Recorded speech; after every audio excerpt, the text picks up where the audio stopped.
Mirë, jemi rikthyer për të analizuar pak fushatën, do të shohim në këtë ditë mënyrën se si kanë zgjedhur që të bëjnë fushatë, kush janë mesazhet kryesore, po shkojmë menjëherë me të ftuarit, me koordinatorin politik për Tiranë Partinë Demokratike Klevis Balliu. Klevis, mirë se erdhe. Erdhur kështu ndryshe, keni ndruar luk, çka ka ndodhur apo është në kuadër të fushatës? Fushata. Jemi me zyrtar Bregun, mirë se erdhe, faleminderit. Për pak më bëhet gati, besoj edhe mentor Kikia. Klevis, ta nis me ju, lejo ta nis të tras në emër, besoj nga komunikimet që kemi bërë. Si kemi situatën në Tiranë? Kemi dalë në konkluzione, dje kur kemi folur së bashku, ishe shumë optimist edhe për çështje fitore. Por duke qenë në terren, për te asaj që sigurisht se çdo njeri hyn në garë për fitore të suksesshme, por çfarë ndodh tek pritshmëritë me terrenin dhe me përballjen që keni? Po pritshmëritë tona vijnë nga një analizë thjeshtë. Në çdo diskutim që bëhet sot edhe me qytetarët, por qoftë edhe vetë Partia Socialiste, edhe Edi Rama vetë flet për 2030. Nuk ka asnjë fjalë për 4 vitet për cilat ai kërkon të marrë pushtetin sot, nga 2025 deri në 2029. Fushata atyre është 2030, thotë. Pra për këto 4 vjet ai nuk kam plan të bëjë gjë, përpos faktit që edhe po të kishte ndonjë plan për të bërë ndonjë gjë, kishte kohë mjaftueshëm, besoj unë, në 12 vite.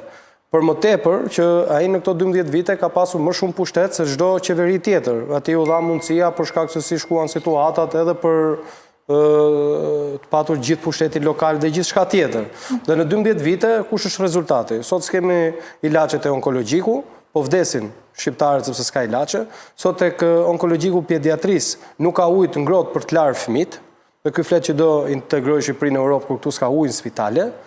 Tu s'kemi pajisjet mjekësore, si pajisja ECMA të kardiologjia, që nuk ekziston dhe nuk bëhet dot operacione. Këtë kartë po i drejtoheni në terren? Jo, unë po flas që çfarë kë kemi përballë.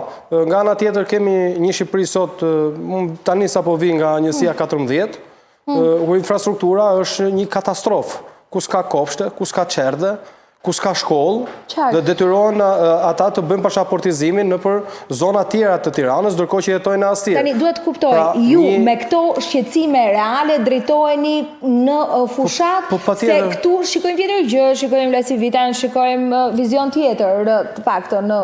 Para unë po flas për qytetarët dhe flas për Tiranën. Dakor, pra. Tirana ka këto problematika. Me këto hallë dhe me këto unë mendoj që nuk ka hallë më të madh pavarësisht sa mund bëjmë ne debateve, që të kesh smur familjarin tënd dhe mos ketë spitali ilaçe.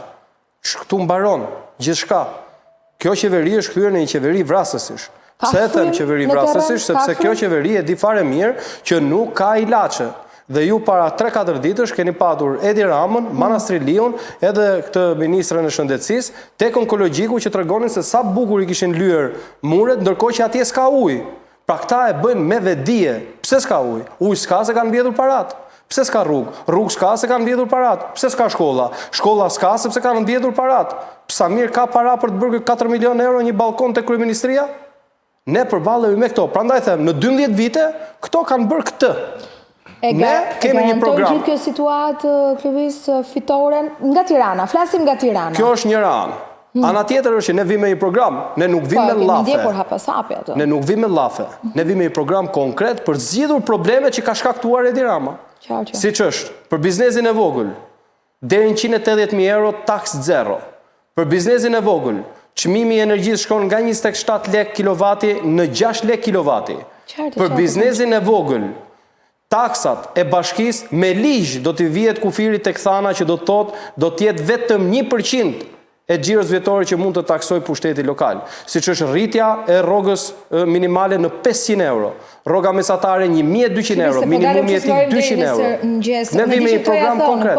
Dhe për shëndetësinë, për shembull, për shëndetësinë do të jetë dyfishimi i buxhetit për shëndetësinë, që është një nga arsyet pse ne sot nuk i kemi dhe praktikisht nuk kemi shëndetësi, është sepse kemi mungesë të fondeve të qeverisë, sepse këto fondet i përdorin për Belindën. Se mora një përgjigje sa mandate keni sot në Tiranë? E para s'më pyete, unë po të flasë pse do fitojmë. Për mandatet në Tiranë, mandatet në Tiranë i shikonin në 11 maj. Qëllimi jonë është fitoria e Tiranës. Sondazhe aty brenda o Klevis, i keni sondazhet nuk po i gjen dot në Amerikë që janë ekspertët e asaj fushë do t'i gjejnë këtu në Shqipëri. Merremi me këto gjetim. Partia Demokratike në flasim për Tiranën, me qenë se Klevisi është dhe drejtues për Tiranën, është e favorizuar në fakt ose duhet ishte e favorizuar. Pse duhet ishte e favorizuar? Për shkak se kryetari i Bashkisë Tiranës është në burg dhe është një nga aksionet politike të Partisë Demokratike që mund ta konsideroj si një lloj suksesi, sepse protestonte para bashkisë për ta... Për qëndres, jo protesto, qëndres më shumë. Okej, pra është në burg, një pjesë e madhe e popullsisë është e përqendruar në Tiranë, dhuna, po themi, presioni i pushtetit në Tiranë është pak më i dobët se sa në rrethet tjera, pra për gjithë këto arsye, po edhe plagët sociale, ekonomike e tjera, ato që tha zoti Balliu janë të vërteta, mungesa e shkollave, sidomos për pjesën e re të Tiranës, siç është Astiri, Tirana, Matan në liçenit artificial, pra duhet ishte e favorizuar. Apo e përkthen Partia Demokratike, e ka maksimizuar të frym opozitare në vota për opozitën, këtë unë nuk di ta them, do ta them bazuar vetëm në sondazhet, që pavarësisht se zoti Balliu nuk i beson ato gjithsesi. Nuk i konsideron paktën tani, sot. Po të futemi analizës sondazheve, mund të ketë dhe koeficient mosbesimi aty brenda, por gjithsesi ne jemi detyruar t'i marrim konsiderat për analizën tonë. Po, siç bëjmë dot. Po, dhe sondazhet, rezultatet e sondazheve për Tiranën, me thënë drejtën, nuk i japin një rezultat dinjitoz Partisë Demokratike. Unë mendoj që ka akoma kohë që Partia Demokratike të reflektojë dhe të shohë. Nuk i japin këtë në sondazhe. Se apo lufta, mos e shikojmë ndoshta pak edhe se çfarë ndodh tek Partia Socialiste, tek lufta e brendshme që ata kanë për shkak të hartimit të listave. Po duhet ta bënte edhe Partia Demokratike këtë formulë të gjetjes njerëzve, vendosjeve të njerëzve në pozicionet përkatëse që të nëse Balliu do ishte në listë të hapur, fitonte. Unë se di pse, ose jo të fitonte, po mund të rriste pesh. Sot e kemi listë mbyllur, po si koordinator. Ajo që konstatoj unë, ose dhe Berisha vetë. Ajo që konstatoj unë, zoti Balliu mund ta kundërshtoj, modifikoj. Ajo që konstatoj unë është që zyrat elektorale të Partisë Demokratike në periferit Tiranës, bëra një xhiro një ditë me një mik, gazetar, nuk shikoja, po themi, të hapura, nuk ishin të hapura në kohën kur vajtëm neve, ndërkohë që te Partia Socialiste hyjnë e dalin goxha njerëz. Pra, mbase duhet ta shihni këtë pjesën e kontaktit dhe të shtrirjes kapilare të zyrave tuaja elektorale në lagjet dhe në periferinë e Tiranës. Unë sot isha tek njësia 14, pak më parë tek njësia 3, dhe kam kaluar dhe tek zyrat elektorale të PS-së dhe i kam pasur të mbyllura. Mirë. Tani sa po kthehem. Mund qelloj që edhe në një moment është një zyre PD-së, nuk është kjo, mendoj unë. Ne shikojmë në terren. Hapeni rrjetet sociale përveç takimeve të Edi Ramës, ku është PS-ja. PS-ja s'ekziston sepse PS-n e vran vetë këta. Ta krijuan rilindjen. Rilindja kush ishte? Rilindja ishte PSD-ja. Rilindja ishte Erion Veliaj. Këta janë burg. Po mos harroni që Partia Socialiste është një makinë e madhe administrative, ekonomike, politike. Vetëm janë mbështetje që kanë dhe këtë dëgjoj dhe unë në çdo diskutim është që këta kanë shumë lek. Po çfarë lekësh kanë? Lekët që kanë vjedhur shqiptarëve. Tani unë këtë e them shqiptarëve, po kanë lek këta. Dhe kanë lekët që të kanë vjedhur ty. Po lekët do leti përdori spaku. Supozoj s'do lenti përdorin. Ne do të bëjmë shmos për evidentimin e shkeljeve. Tani, ju vetëm sot ka bërë një shkelje, Edi Rama. Ju pati gjithë fëmijët atje? Qishin? Që është kjo fushat me fëmi? Unë nuk di në vend botës që ti veshësh fëmijët me uniform, dhe ti thush sportin dhe vjen një parti e cila është në pushtet dhe shfrytëzon administratën e vetë. Këtu jeton, këtu edhe Berisha të njëjtën gjë ka patur. Në ndër vite kemi pasur. Ma jepni nxirreni, jo, se kjo s'është e drejtë. Më nxirr, unë flas me prova. Lutem me mua flisni me prova. Këtu përballë ke një njerëz që në klasë 6, kur kam qenë, na kanë nxjerr shkolla, na kanë nxjerr aty, kemi thënë Sali Berisha. Se fakti që e thua ti se bën vërtet. E bën vërtet se po the publikisht. Zoti Balliu, a keni unë po i them publikisht dhe po ja provat. Ne kemi publikisht flasim për vjedhje dhe ne na thonë që duhet ta zgjidhin këta, drejtësia. A flasim në për vjedhje publikisht, nuk është prova ajo. Tani, nëse doni prova, është kjo. Nuk merret administrata dhe nuk merren nxënësit e shkollave në ditë jave, në kohë shkolle, të mbushet një stadium. Dakord? A mund të bihemi dakord në për këtë? Unë nuk e di që ka ndodhur në 2005. Unë di që ka ndodhur... Partia Socialiste ka një akuzë se nga radhët tuaja është një zonjë në listë hapur. Dhe thatë në 2006, në 2005 ka pasur edhe ne kemi qenë në shkollë, email prinderve Duke shfrytzuar shkollën për të maksimizuar votat. Jo ti nxjerrësh nga shkolla, unë prindërve i çoj mesazh gjithë ditën. Jo ti nxjerr nga shkolla për të bërë takim me kryeministrin. Ju lutem më dëgjoni kur flas. Po, a mund të bëj një pyetje? Dakord jam. Mund të bëj një pyetje, që në fakt ngërthen dy. Në zgjedhjet e kaluara, Partia Demokratike ngriti një strukturë për ruajtjen e votës. A keni menduar që ta ngrini sërish këtë strukturë, dhe më lë ta zgjeroj pak, a keni ju deri tani informacion për shkelje të ligjit elektoral dhe a do të denonconi këto informacione nëse i keni në SPAK? U tha që ishte jashtëligjshme. U tha që ishte jashtëligjshme, po mund të jetë një strukturë pak më e zbutur. Shkaktoi edhe një ngjarje shumë të rëndë. Ka pasur paktën vetëm unë kam bërë një 5 denoncime deri tani për shkelje të kodit zgjedhor. Në SPAK? Apo në KQZ? Unë kam bërë publike se dhe kjo duhet t'i çojë unë SPAK. Ai e merr informacione, ajo është puna ime, është puna atyre, ne paguajmë ata për këtë punë. Në këtë strukturë dhe monitorimin. Më vjen keq. Dakor, po kur këta përgatisin një dosje denoncuese, jo më s'kam se të përgatis një dosje se unë s'punoj për SPAK-un. Kur të më japin dhe mu 10.000 euro në muaj, siç i japin këtyre, bëj unë punën e atyre. Unë të kam bërë gjysmën e punës, ta kam bërë publike vjedhjen. Shko atje bëj punën për cilën paguhesh para pafund. Po në lidhje Kjo është e thjeshtë. Ata sot duhet shkonin tek stadiumi i SPAK. SPAK duhet shkonte sot tek stadiumi. Dakor. Unë dukem gjë Rambo ju që do ta mbroj unë votën me Struktura partia, po të flasni emër të partia, ne bëjmë denoncimin. Këtë bëjmë ne. Dhe ne kemi konstatuar shkelje flagrante, përfshirë këtu edhe dhuratat që jep qeveria. Pastaj s'doni ta besoni ne. Dgjoni Erion Braçën. A nuk ishte Erion Braçë që tha, unë tha e shikojt pa drejt këtë formë ngare, sepse kolegët e mi janë ministra dhe kanë qa u japin qytetarëve, tha. Kurse unë nuk jam ministër, pra kjo nuk ishte kundra që t'jepeshin fonde dhe para qytetarëve nga buxheti i shtetit, nga ministra, po thjesht ky s'kishte mundësin. Se po t'kishte qenë edhe ky, do të bënte po njësoj siç po bëjnë hajdutët kolegë që ka ai. A keni hasur ju në gjatë takimit me elektoratin pak kënaqësi sa i përket respektimit të primareve në hartimin e bërjes listave? Dhe a keni këtë si shqetësim duke marrë në konsiderat faktin që në Kavaj keni një... Sinqerisht mendoni që populli më i varfër në Europë, që ka taksat më të larta në rajon dhe rrogat më të ulta në rajon, që zgjeni ilaçe nëpër spitale, ka merak se si zgjedhim ne deputetët. Ne i zgjodhëm atë proces që donim ne dhe është çështje e partisë se si i zgjedh ato. Si i zgjodhi PS-ja, dini gjë? Po nuk bëri primare. Altin Hajri i zgjodhi prap apo Avdylajt? Kush i zgjodhi kësaj radhe? Po nuk bëri primare Partia Socialiste. Po çka kanë bërë pra? Si i zgjodhën? I zgjodhi struktura e partisë. Se i fundit u zgjodh nga Altin Hajri. Dini gjë? Si i kanë zgjedhur? Po hetohet atje. Kush ai është në burg. Çështja është këto tjerët si u zgjodhën, se edhe këta tjerët për burg janë. Pse Plare Ndresa për çfarë është? S'është për burg ai? Pse Belinda Bulluku për çfarë? S'është për burg ai? Ta janë gjithë kandidat për burg, ta s'kan asnjë kandidat për deputet. Ta i kanë gjithë kandidat për burg. I vetmi këtu që ka një hall është Edi Rama, i cili është gati të shesi gjithë secilin për këtyre, siç shiti Erioni, se ne si angoni si Amazon, as ju, po doja kur bën denoncimet i bën me emër mbi emër, ne si angoni është Edi Rama.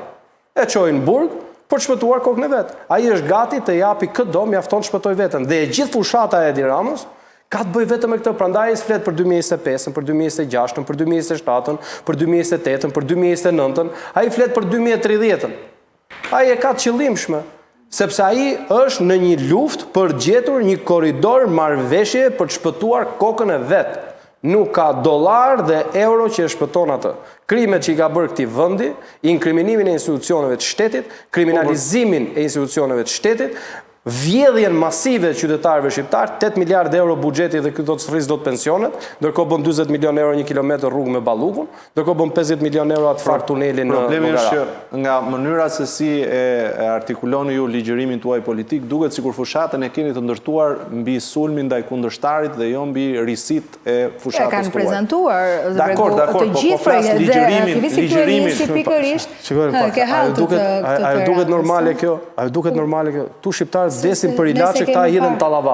Belinda kërcen, se Belinda me gjithë milionat e euro që ka bërë, normal që kërcen. Me aq miliona euro sa bën Belinda, gjithë do ishin duke kërcyer sot. Por nuk i ka bërë vetëm kjo.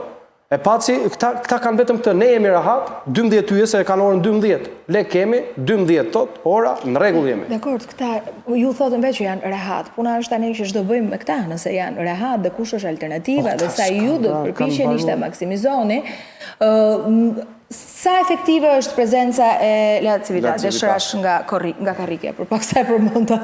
Për njerëz mdhej duhet me folë me kujdes. Na tronditjet e këtu. Për njerëz mdhej duhet flasim me kujdes. Po sta zgjum, duhet të tronditën tjerë. Mendoj që edhe vetë hapja e fushatës tonë, që kishte një pamje ndryshe nga herët e tjera, kishte një, besoj unë, e kanë artikuluar edhe në për media, ja mund të shikoni.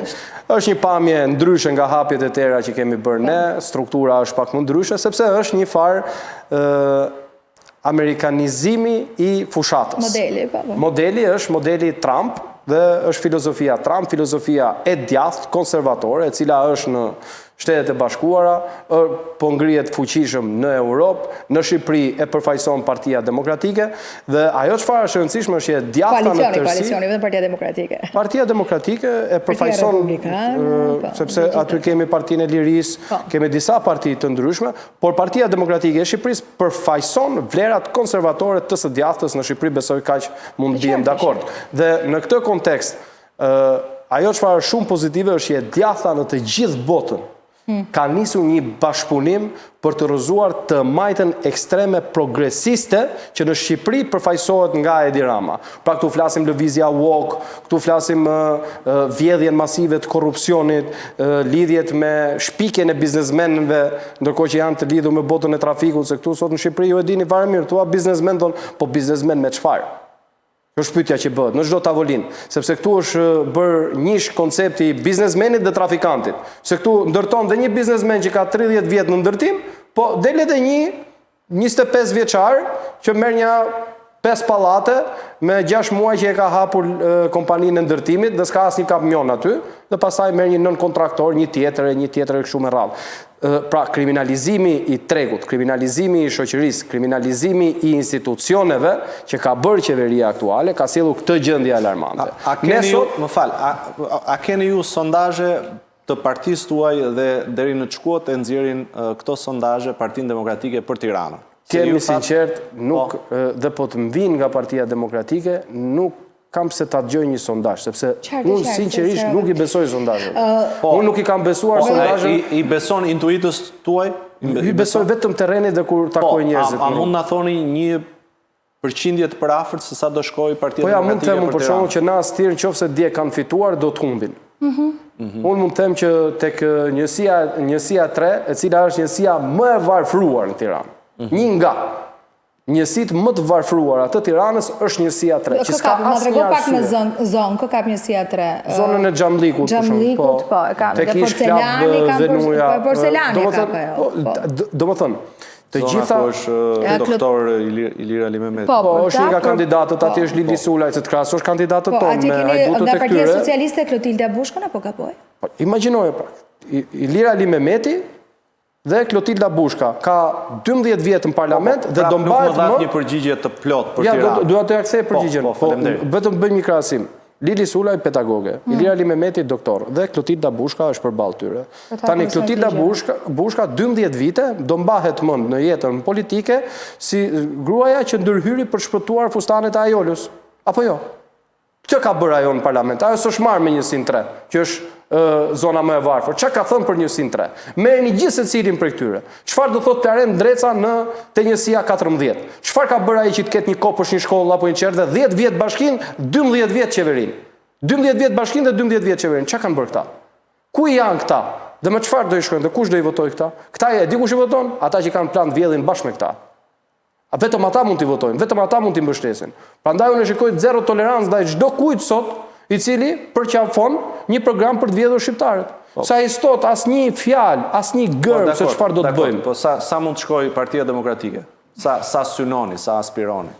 Tani nuk mund të them, fitoria e Tiranës kërkon 20 mandate, 21, 22, 23, 37, maksimumin të marrësh. Unë nuk shoh asnjë arsye, unë nuk e kuptoj pse dikush duhet të votojë këta njerëz. 12 vite, çfarë bërë zotëri përveç se largove 1 milion shqiptar. Prego, ti ke një vendim tëndin se sa mund të marri Partia Demokratike, koalicione, se po e trajtojmë si Parti Demokratike, në madhështore, pra në Tiranë, ke menduar, ke analizuar? Duket se diskutuam. Po, duhet ja thuash Klevisin në sy, prandaj po të pyes. Diskutuam herën e kaluar, më duket se dham një shifër dhe kam frikë mos bëj një lloj ndryshimi nga shifra e parë. Po, dhe ndryshon rrugës, se ka një javë. Por unë besoj që Partia Demokratike shkon 16-17. Do të shpjegoj pse nuk shkojmë dot aq pak. Në 14 maj që është pika më dobët e Partisë Demokratike dhe më vështira, ku kishe jo vetëm që s'kishe logon, po e kishe edhe logon kundra, ne kemi marrë 150.000, afro 150.000 vota që thon 15 mandate, në ditën tonë më të zezë. Si do marrim ne vetëm 2 mandate më shumë? Ma shpjegoni ju? Po nuk ekziston ajo. Kjo është, unë gjithsesi jam versioni më optimist, sepse sondazhi i po prandaj nuk i besoj do sondazheve. Unë vetëm me këtë analizë, ishte një sondazh që e nxirrte 12 mandate. Po ne në 14 maj i marrim 5. Mirë, nuk është kusht ajo, se nuk fillon numërimi nga 14 maj. Nuk është kusht. Jo domosdoshmërisht është kusht. Po partia e ka një bazament. Kjo parti e ka treguar. Ka një bazë. Dita më e zezë e kësaj partie është kjo. Vetëm se zoti Balliu. Shiko, më fal. Pa vull, pa emrin e kryetarit, pa fonde, pa gjë fare, dhe vullën kundra me i kandidat që thoshte që ishte i Partisë Demokratike. Të përqarë. Në 3 pjesë ka qenë atëherë. Dhe ti more 15 mandate po ti përkthesh ato vota. Dakor. Si del njëri, domethënë unë jam e di për çfarë jam kurioz, du di sa lekë ka marrë ai që ka nxjerrë atë sondazhin. Që thotë merr 12. Se të pranosh që të bëjnë për budolla. Unë dua të të pyes për këtë. Çfarë po ju dëmton Lulzim Basha? Problemi është Lul Basha dëmton veten, ka punën e vet, të vazhdojmë të merremi me çështje serioze. Po në rast se gjitha ato klikime i kthehen në vota, jo domosdoshmërisht, po imagjino. Edhe ti je shef portokallin, po nuk shkon të votosh për portokallin. Vazhdojmë me programin ekonomik. A është e vërtet që ka një udhëzim brenda Partisë Demokratike që të orientohet vota për të mbështetur Ilir Metën e Partisë së Lirisë në listë të hapur për shkak të betejës morale? Nuk ka vetëm një betejë ligjore Ilir Meta. E dini ju pse ka hyrë Ilir Meta në listë hapur? Ata ty e thuaj. Për të maksimalizuar votat e koalicionit duke sjellur votat e veta. Do të s'ka nevojë po thotë. Po ka votat e veta. Edhe unë mendoj që ai ka rrezikuar për atë, se ai e kishte të garantuar listën e mbyllur dhe tregoi që ishte burr shteti, nga burgu ngarojnë listë hapur dhe i thot partisë punoni. Çfarë? Pse do ketë udhëzim? Nuk ka udhëzim për asnjë kandidat. Pse nuk ka? Partia ka këto vota. Çështja është çfarë votash do sjellim ne gjithsesi dhe ne si drejtues. Se njëri është listë mbyllur, njëri është listë hapur, por në terren duhet luftojmë gjithë për numrin 1. Nga Partia e Lirisë, njerëzit më të afërt të Ilir Metës thonë që ai do të ketë në votat. Po kanë votat e veta, ato i din flasin për votat e partisë vet. Unë nuk mendoj që Partia Demokratike mund ta japi një orientim të tillë, sepse vet kandidatët për deputet të Partisë Demokratike nuk do ta pranojnë dot këtë gjë. E para, e dyta, zoti Meta. Akuza publike japin përgjigje Klevis. Kush e ka bërë background? Me sa di unë, zoti Meta është duke, pavarësisht se është në qeli, është duke ndërtuar një taktik shumë të fortë, po themi elektorale, duke ju dërguar letra edhe njerëzve të tij në mënyrë të personalizuar. Kështu që përveç njerëzve të afërt, bashkëpunëtorëve të tij që kanë punuar dhe punojnë me të, siç është, po themi edhe zonja Beson ti se votojnë dhe të majtët dhe të djathët, se nga e para njëherë Klevis për të përgjigje për të qenë korrekt me ty, se ti do t'i çosh deri në fund, nga gazetarët që ndjekin PD-n e kam dëgjuar këtë tezë. Mua më duket e pabesueshme kjo. Nëse dalin informacione. Nuk e ka thënë njeri. Jo, dalin informacione.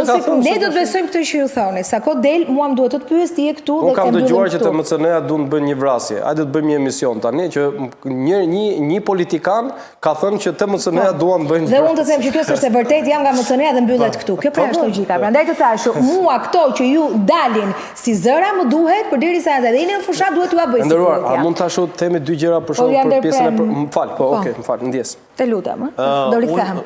Siç thash, një grup bashkëpunëtorësh të zotit Meta, ku futet edhe zonja Kryemadhi, që e ka thënë publikisht, është duke punuar për të maksimizuar votën e zotit Meta në listën e hapur. Vetë zoti Meta, siç thash, është duke komunikuar me letra personale me njerëzit që ai njeh, duke kërkuar votën, dhe kur themi me njerëzit që ai njeh, unë mendoj që korpusi njerëzve që ai njeh janë edhe majtas edhe djathtës. Për shkak të gjithë asaj karriere që ai ka punuar dhe me të majtën dhe me të djathtën, ka qenë president, ka bërë, po themi, Ai sfidoi Berishën kur doli në listë hapur? Nuk mendoj që sfidoi Berishën. Se edhe kështu është interpretuar si një mesazh. Unë mendoj që ai ka...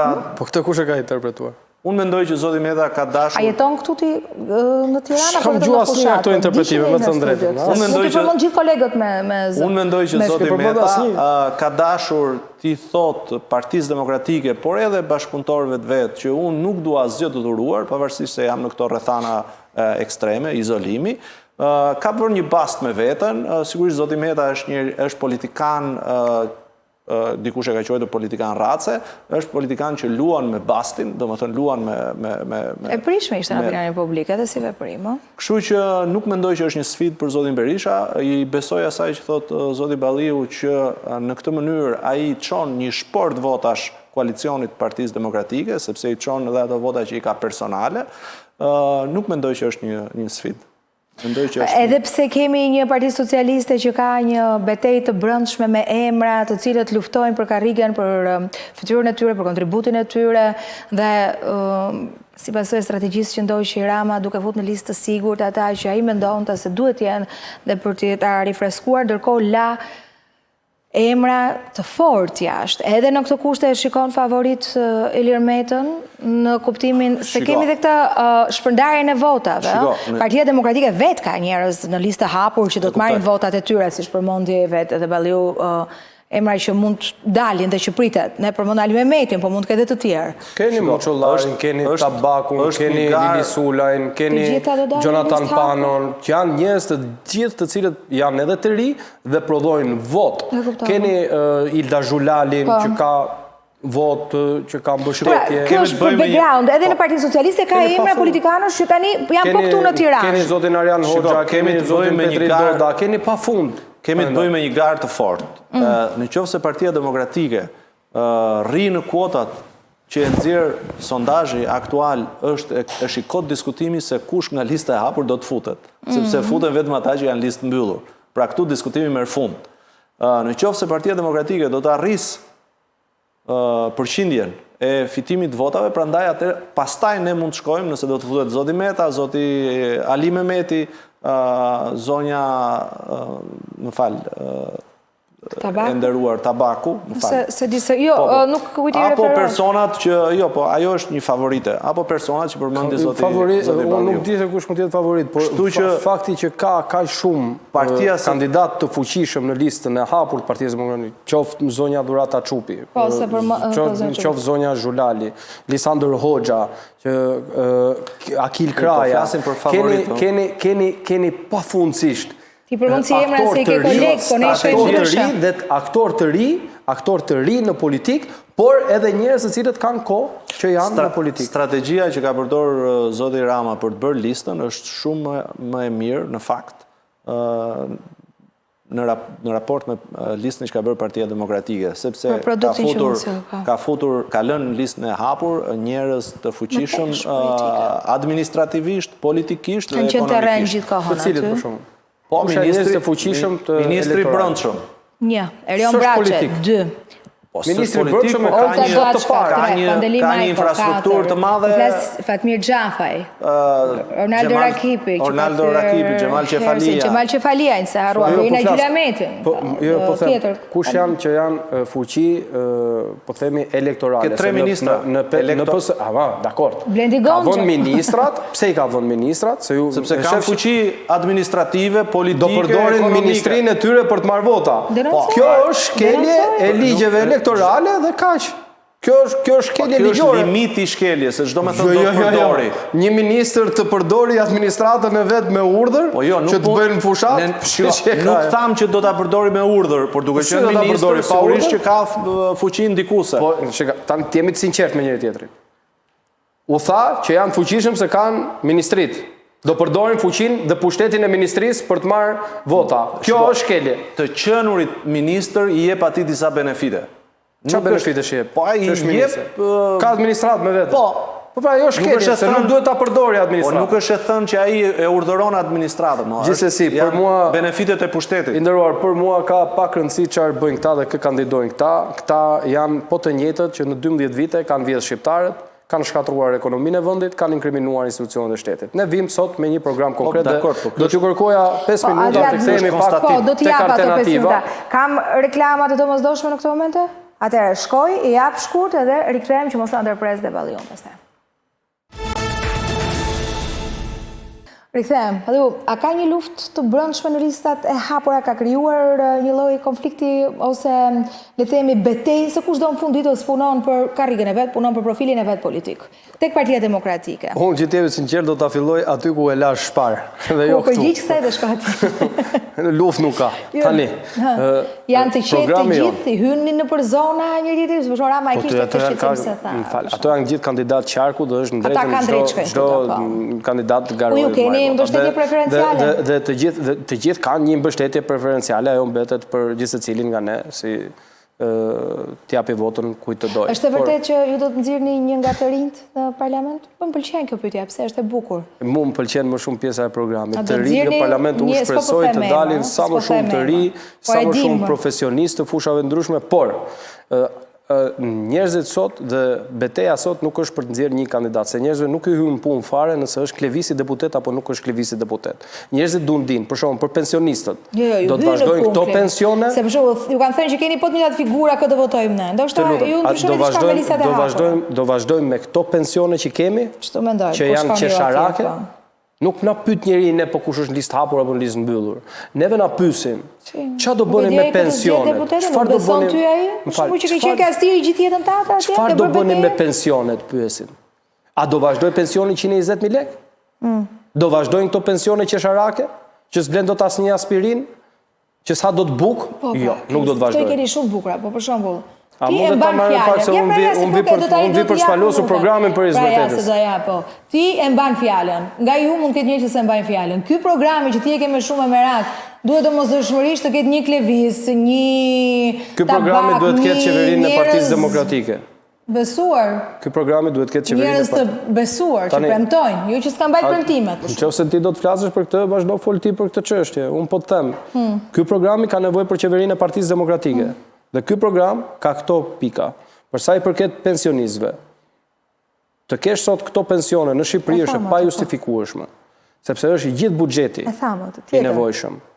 Dhe nuk do të ketë asnjë pension në Shqipëri nën 200 euro. Përpos kësaj, pensionet do të rriten me 20% dhe përpos kësaj, çdo pensionist do të pajiset me kartën e konsumatorit, e cila ja kthen të vëshën mbrapsht për ushqimet e shportës, si dhe për energjinë elektrike. Me cilat para, po kur kemi parat, sepse gjë gjithandej këtë dhe është e turpshme, po kur ka para 80.000 euro në ditë për një incinerator që nuk ekziston, s'pas ka për pensionistët, kur ka para për sterilizimin e Ilir Beqaj, nuk pas ka para për njerëzit ndihmë ekonomike. E kuptova për këtë, tjetër çfarë kemi. Jo, s'kam nevojë për ndihmë fare. Po thua bezdisësh ti kur të pyesim me çfarë parash. Duhet ta thoni këtë apo jo? Po 8 miliardë euro buxheti. Thënë kjo, 8 miliardë euro pikëria më e madhe është dakord, mos e gjithë kanë dëshirë, dhe Rama dele thotë të bëni kaq pensione, por nuk e bën. Po ka 12 vjet ta kishte bërë. Se ju do ishte incineratori. Rama thotë të tjetrën që Partia Demokratike dhe sidomos partitë e reja premtojnë qilim fluturues, pra e konsideron këtë gjë si një Lecia Falës ishte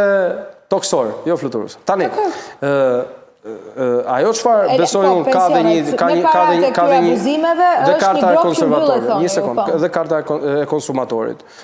Gjithashtu për të rinjt, të cilët janë dhe të paktën në këtë fushat kam pasur mundësinë të takoj një brez 19 vjeç, 20 vjeç, 21, 22 dhe janë të jashtëzakonshëm në njohuritë e tyre sidomos për pjesën e teknologjisë. Dhe prandaj edhe në programin ton kemi pika specifike në mbështetje të atyre të rinjve që duan të hapin biznes. Si për shembull, çdo i ri ka bërë Velia me biznes.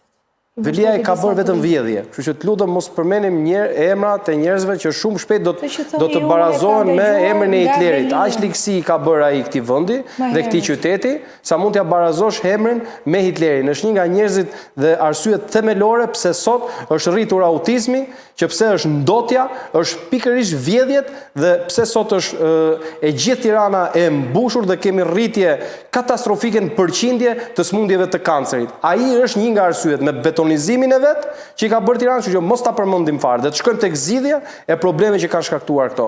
Për trit, çdo njeri që do të hapi biznes për një vit nuk do të paguaj asnjë taks dhe nuk do të paguaj as për punonjësit e tij, sigurimet shoqërore dhe sigurimet shëndetësore për një vit. E njëjta gjë vlen dhe për zonjat që duan të hapin një biznes. Gjithashtu me krijimin e bankës së zhvillimit, që do të sjellë qeveria e Partisë Demokratike. Një sekondë. Dhe me krijimin e bankës së Shqipërisë, jo nuk është bërë fare.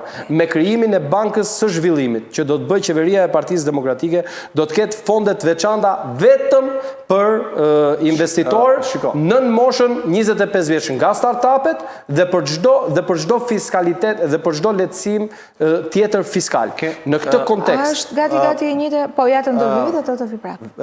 Programi i Partisë Demokratike duket që është real. Çështja është ju si keni një përvojë tashmë në politikë. Si mendoni, pse nuk ngjit, po i themi, ky program në elektorat? Ky është perceptimi. Personalisht nuk shikoj në ndonjë zonë që ky program mos të ngjisi. Ka një problem. Po, që shumë njerëz nuk po e dëgjojnë. Sepse jo vetëm kjo, po shumë njerëz nuk po e dëgjojnë. Ne edhe në studio dhe kudo që jemi, është shumë e vështirë të flasësh për programin. Unë po jap edhe tani disa nga këto pika të këtij programi. Nuk është se s'është thënë, nuk është se nuk ka pas akses në media, në televizion, mbase pikat e programit? Po nuk është se janë bërë emisione pafund. Sa nga ju kanë ardhur? Në 5-6 intervista që mund të kem dhënë unë vetëm gjatë kësaj kohe, në të gjitha ato që nxirren në rrjetet sociale, në titull që nxirren, vetëm pikat e programit nuk janë. Janë çdo lloj gjë tjetër, ne herë dhe i shtojnë në titull vet. Mbase duhet punoni pak, mbase duhet punoni pak më shumë për marrëdhënie. Nuk ndërhyj dot unë tek pronari një televizioni çat titulli të bëj. Prandaj po them. Ja, edhe tani për shkak ndërkohë që unë po flas për pikat e programit, ne po kalojmë që e ka fajin pra Partia Demokratike, pse një gazetar atje nuk thot, nuk shkruan atë çfarë them unë, por shkruan çfarë ka qef vet. Ja, vetëm një gjë, ka një parim në komunikim që kur mesazhi nuk mbërrin tek marsi, fajin e ka dhënësi. Dakor, unë paktën atë mundohem unë si dhënës ta jap mesazhin tim të paktën. Për sa i përket taksave që kemi ne sot, taksa progresive, e cila ka masakruar biznesin e vogël dhe shtresën e mesme në Shqipëri, qëllimisht do të zhduket dhe do të kthehet taksa e shesht 10%. Dhe lehtësimi i mënyrës dhe formës se si taksohen njerëzit, që të jetë i thjeshtë dhe i drejtë, që dhe qytetari, biznesmeni, ta kuptoj se çfarë po taksohet. Sot vinë nga 10 agjenci të ndryshme qeveritare që vën taksa. Dhe të gjitha kontrollet e taksidarëve do të ulen në masën 4 herë më pak se ç'vin sot tek biznesi. Ti nuk hap dot një ushqimore sot se të sulen 30. Këtë ka bërë Rama më. Që nuk të vinë më. Po lërni tani këto budalliqe. Po se keni akuza publike që kush i kopjon një tjetër programe. Po të lutem tash ja, mund paktën bëhemi serioz. Çka ka kopjuar Rama? Çka ka bërë Rama? Ju keni thënë që ka kopjuar programin tonë, po jo që i ka bërë Rama këto. I ka mori program. Të lutem tani. Këtë që po thua ti që nuk do vinë më, e ka thënë. Që në mandatin e parë. Zoj, ka 12 vite ai ka shtuar, janë shtuar 12 agjenci, tani të lutem mos rrejmë kot këtu. Ka shtuar vetëm agjenci taksidarësh. Ti nuk hap sot dot një biznes, se para se të hapësh derën të ka ardhur taksidari i radhës. Dhe pas atij të vinë tjetri. Edi Rama ka thënë që do bëjmë legalizim me falas, dhe pastaj u futi gazin do cjellës në shtëpi foshnjës 4 muajshe. Unë nuk merrem çfarë thotë Edi Rama, unë po merrem çfarë po them unë dhe më lër të shtroj programin. Që unë dhënësi ta bëj detyrën time që marrësi ta shikoj. A mund të bëj një pyetje? Në lidhje me qëndrimin që Partia Demokratike ka ndaj reformës në drejtësi dhe sidomos ndaj SPAK-ut.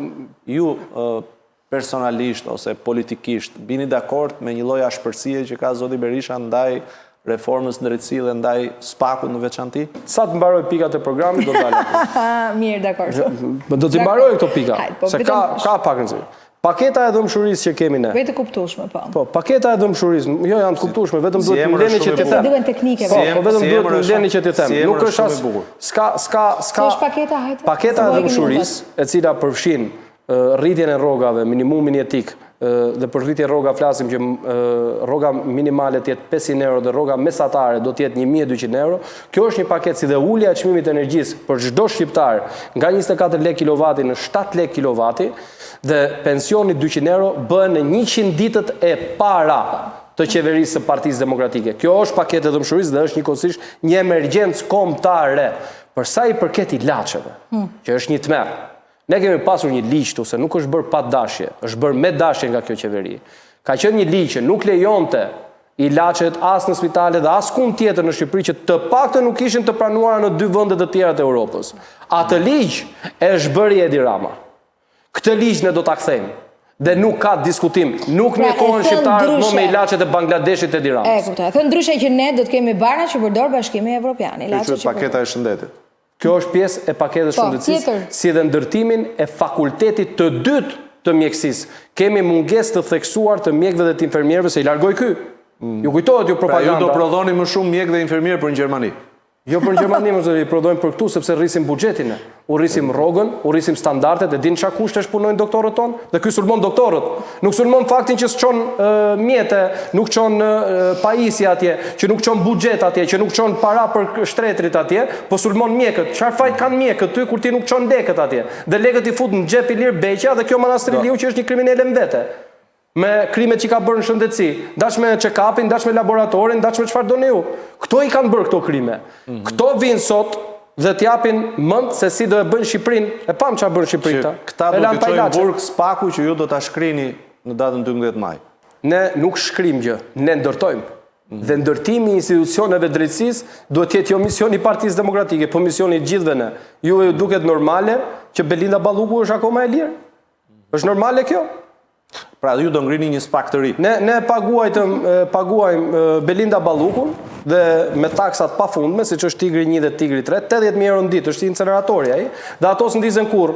Ajo në vend të transformojë sistemin e energjisë në Shqipëri, vend të transformojë infrastrukturën në Shqipëri, mori lekët u transformua vetë dhe rahat dhe hedh tallavasot atje. Çfarë do të bëjmë me spakun? Se to duhet i bëj spaku. Çfarë ka një Besoj që bie dakord që kur themi që drejtësia është procedurë. Dhe nëse shkelen procedurat, siç është rasti i presidentit Ilir Meta, që e rrëmbye pa asnjë provë dhe pa asnjë fakt, atë e ka bërë policia. Dhe pa asnjë këshill, jo me urdhër të institucioneve drejtësisë. Me urdhër të institucioneve drejtësisë. Pa asnjë provë dhe pa asnjë arsye sepse kanë një problem ata me Ilir Metën. Ilir Meta nuk ishte në Shqipëri dhe po dilte nga vendi. Që këta kishin frikë se po largoheshe. Ai po ktheheshe në Shqipëri. Dhe për të gjithë miranët që kërkojnë ta krahasojnë me Erion Veliajn, këtë çështje, Erion Veliaj është kapur në përgjime duke marrë në telefon dëshmitarët duke thënë që thuaj këtë dhe thuaj atë. Jo vetëm dëshmitar, po edhe mediat. A nuk ishte Veliaj që mori Mero Bazën dhe Carlo Bolino në telefon dhe si duhet sulmoj njëri prokuror dhe një prokuror tjetër? Dhe këto janë gjitha të bëra publike. Problemi është që ju do merrni në konsiderat zotin rastin Meta apo rastin Veliaj në qendrimin. Jo, në konsiderat nuk mund të merrem vetëm këto, ne do marrim konsiderat faktin që sot 40.000 çështje janë sirtar dhe njerëzit s'marrin do drejtësi. Dhe ç'do bëni me spakun? Do të edhe kryetari i partisë e ka thënë, do duhet ekspert, Komisioni Venecias, ekspert ndërkombëtar, sepse është bërë një katraur. Jemi vetëm vend dhe po t'ia thuash dikujt në Bashkimin Evropian, ky që do të shkojë në Europë, që ky vend ka mbetur 4 vjet pa gjykatë kushtetuese, nuk ta besojnë. 4 vjet pa gjykatë lart nuk ta besojnë. Dhe çfarë ka krijuar kjo?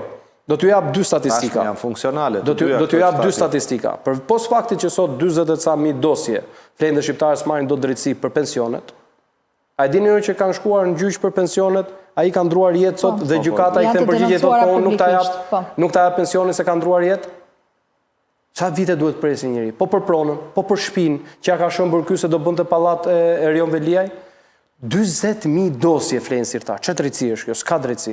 Se nëpër media zë vend vetëm emrat publik. Por e di çfarë masakre u bë qytetarëve në kohën e Partisë Demokratike para kësaj reformës famshme të George Sorosit, në kohën e Partisë Demokratike 90% të çështjeve midis qytetarëve dhe qeverisë fitoheshin nga qytetarët. Sot 100% çështjeve fitohen nga qeveria. Një qytetar nuk fiton dot një çështje sot me qeverinë. Po kjo reforma drejtësi u bë që të fitojë qeveria me qytetarët apo qytetarët me qeverinë? Në cilin vend botës ndodh kjo? Vetëm në Shqipërinë e Edi Ramës, në narkoshtetin që kërkoi dhe ndërtoi ai. Kjo është ajo që pse ne do duhet të ndërhyjmë në sistemin e drejtësisë. Dhe unë për këto i bëj thirrje. Të do ta bëni edhe pse spaku ka bëj pyetje se s'na dalin këta të Partisë Socialiste. Dini gjë ku janë? Ku janë më të vinë të debatojnë? A ka një detyrim këta 12 vite, 12 vite, ndaj që jonë terren isha unë dhe si gjej. 12 vite, ka një detyrim këta të thonë qytetarët dhe të vinë bëjnë një debat tu? U a thonë live, nuk u a thonë nga ekrani. Do bëjnë një debat me opozitën. Debat. Do bëjnë një debat, jo më në terren ata, po në terren i gjujnë me gurë, ku shkojnë terren ata? Në terren ata, hajde një dalim bashkë në terren, dhe të shikojmë. Hajde në merë një kamerat, që tani dhe tani si më rrugën sot këtu. Pra, ju të gjithë këta të këtu, si shef njëri me sy. Po qëfar do t'i thonë më? Qëfar do t'i thonë?